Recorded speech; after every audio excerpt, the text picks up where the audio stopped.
안녕하십니까. 국민의힘 소상공인위원장 최승재 의원입니다. 국민의힘은 소상공인 자영업자의 목소리를 외면하지 않겠습니다. 지난 28일 인수위의 코로나19 비상대응 100일 로드맵 발표 이후 소상공인 자영업자들 사이에서 다소 혼란스러운 목소리가 나오고 있습니다.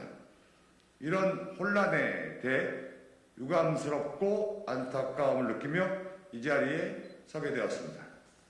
국민의힘은 그리고 저 최승재 의원은 윤석열 대통령 당선인의 공약 이행을 위해 최선을 다할 생각입니다. 안철수 인수위원장도 인수위의 역할은 온전한 손실보상을 위한 데이터를 국회에 넘기는 것이고 실제 추경은 국회의 몫이라는 걸 분명히 하였습니다. 모든 우려 내려놓으십시오.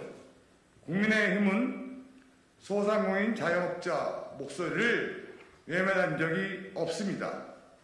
헌법적 가치를 지키기 위해 민주당 정권에 맞서 싸워왔습니다.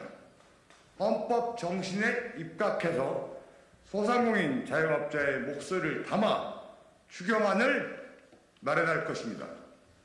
그리고 소상공인 자영업자의 혼란을 부추기는 더불어민주당에 분명히 경고합니다.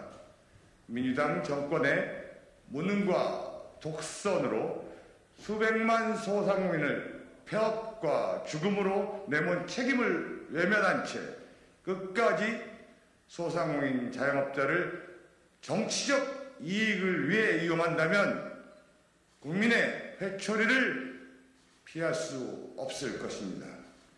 더불어민주당이 2021년 7월 기습상정과 기립 표결로 소급 적용이 빠진 가짜 손실보상법을 국회에서 통과시킨 것을, 그리고 고정비용이 빠진 보상급 산식과 80% 보정률, 한액 10만원으로 기껏 한 달 임대료도 안 되는 푼돈 보상안을 만들었다는 것을 소상공인 자영업자들은 똑똑히 기억하고 있습니다.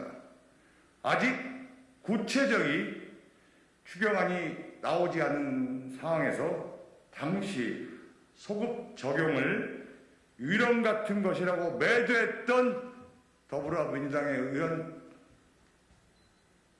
의원들이 그런 분들의 입에서 새 정부의 보상안에 대해 소급 적용이 제외되었다는 지적이 나온 것을 보면 그 뻔뻔함에 분노 이외에 감정을 느낄 수가 없습니다. 더불어민주당에 묻겠습니다.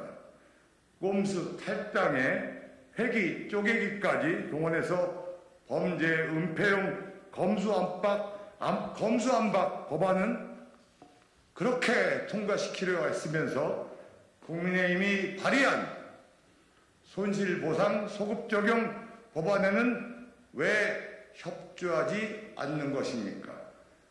의석수가 모자라 가짜 손실보상법 내버려 두셨습니까? 소급 적용을 반대한 것도 더불어민주당, 선거용 돈 뿌리기로 재정 파탄 낸 것도 더불어민주당, 제대로 손실보상도 못하면서 나랏빚을 5년 만에 763조 늘려 나라 곳간을 텅텅 비운 것도 바로 더불어민주당입니다.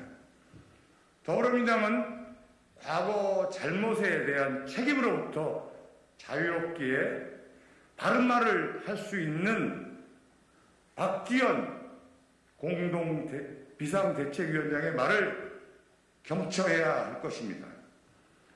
윤 당선인의 1호 공약이었던 온전한 손실보상은 민주당의 공약이기도 했다. 1호 공약이 파기되면 우리도 대국민 약속을 파기하는 것이다. 책임지고 협상해야 할 것이다. 하루속히 손실보상 협상을 시작해야 한다. 온전한 손실보상이 국가의 의무이자 헌법을 지키는 것이다.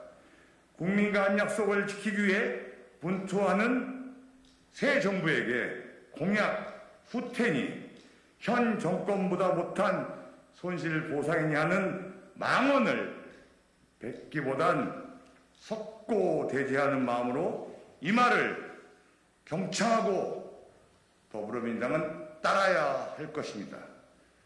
그렇게 한다면 국민께서도 지난 3년 동안 수없이 말을 바꾸며 소상공인 자영업자를 속여온 죄를 용서할 수 있을 것입니다.